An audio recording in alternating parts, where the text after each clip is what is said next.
আচমকাই পদত্যাগের সিদ্ধান্ত বিচারপতি অভিজিৎ গঙ্গোপাধ্যায়। মঙ্গলবার পদত্যাগ করবেন বিচারপতি অভিজিৎ গঙ্গোপাধ্যায় এবং মঙ্গলবার তিনি রাষ্ট্রপতির কাছে ইস্তফাপত্র পাঠিয়ে দেবেন।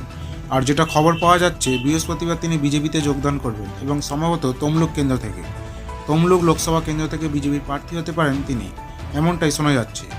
ভোটের লড়াইয়ে যাওয়ার কথা ঘোষণা করেই তৃণমূলকে পাল্টা চ্যালেঞ্জ ছুঁড়ে দিয়েছেন অভিজিৎ গঙ্গোপাধ্যায়। কলকাতা হাইকোর্টের প্রধান বিচারপতির কাছেও পদত্যাগপত্র পাঠাবেন, রাষ্ট্রপতি দেশের প্রধান বিচারপতিকেও পদত্যাগপত্র পাঠাবেন। বিরূপ সমালোচনা কটাক্ষের জন্য ইস্তফার সিদ্ধান্ত, এমনটাই সূত্রের খবর। লোকসভা ভোটে বিজেপির প্রার্থী হতে পারেন জাস্টিস গাঙ্গুলি, বলছে সূত্র। তমলুক থেকে ভোটে লড়তে পারেন বিচারপতি গাঙ্গুলি, সূত্র এই কথাও বলছে।